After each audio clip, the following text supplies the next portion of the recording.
អ្នកជំនាញថៃប្រមានថារោងចក្រសហគ្រាសនិងឧស្សាហកម្មថៃនឹងដុនដាបបើក្រសួងការងារមិនពន្លឿនការផ្ដល់បានការងារស្របច្បាប់ជូនពលករកម្ពុជាកាលពីពេលថ្មីនេះអ្នកជំនាញខាងផ្នែកសេដ្ឋកិច្ចនិងការងាររបស់ប្រទេសថៃបានចេញមុខមកប្រមានខ្លាំងសារជាថ្មីម្ដងទៀតអំពីបញ្ហាប្រឈមនៃកង្វះខាតកម្លាំងពលកម្មយ៉ាងធ្ងន់ធ្ងរក្រោយពេលដែលក្រសួងការងាររបស់ប្រទេសថៃនៅតែមិនទាន់បានផ្ដល់បានការងារស្របច្បាប់ជូនពលករកម្ពុជាប្រមាណជិត20,000 នាក់ដែលកំពុងបម្រើការងារស្រាប់នៅក្នុងប្រទេសថៃនៅឡើយតួយ៉ាងការប្រមាននេះបានសង្កត់ធ្ងន់ថាភាពយឺតយ៉ាវក្នុងការផ្ដល់បានសុពលភាពការងារនេះនឹងរុញច្រានឲ្យបណ្ដារោងចក្រសហគ្រាសនិងវិស័យឧស្សាហកម្មសំខាន់របស់ថៃបន្តរងផលប៉ះពាល់និងរំខានដល់ខ្សែច្រវាក់ផលិតកម្មយ៉ាងខ្លាំងក្លាផងដែរយោងតាមការចុះផ្សាយរបស់សារព័ត៌មានថៃបាងកកប៉ុស្តិ៍បានឲ្យដឹងថាប្រធានក្រុមប្រឹក្សាអភិវឌ្ឍការងារជាតិថៃលោកថានិតសុរ៉ាត់បានដាក់សំណើជំរុញយ៉ាងទទូចឲ្យក្រសួងការងារថៃ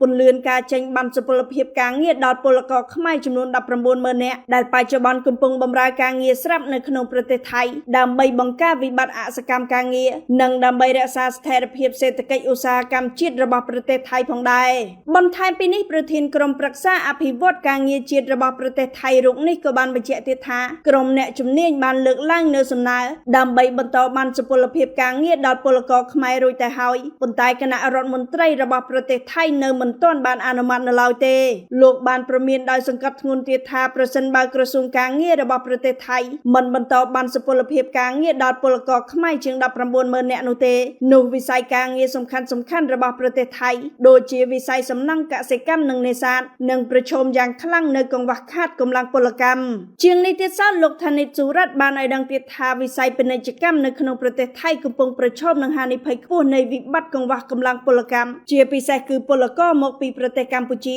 ក្រោយពេលដែលប្រទេសកម្ពុជានិងប្រទេសថៃមានទំនាស់ព្រំដែនជាមួយគ្នាអស់រយៈពេលជាង1ឆ្នាំមកនេះលោកថាដោយសារប្រឈមនឹងវិបត្តិកង្វះពលកម្មនេះអាជីវកម្មនានានឹងត្រូវការពេលវេលាជ្រើសរើសពលករចំណាក់ស្រុកមកពីប្រទេសភូមាឡាវនិងប្រទេសវៀតណាមប្រសិនបើពលករខ្មែរត្រូវបានបង្ខំឲ្យចាកចេញត្រឡប់ទៅកាន់ស្រុកកំណើតរបស់ពួកគេវិញយ៉ាងណាបើគិតចាប់តាំងពីថ្ងៃផ្ទុះជម្លោះព្រំដែនថៃកម្ពុជាមានពលករខ្មែរមិនតិចជាង 95,000 នាក់នោះទេដែលបានត្រឡប់ទៅកាន់ប្រទេសកម្ពុជាវិញ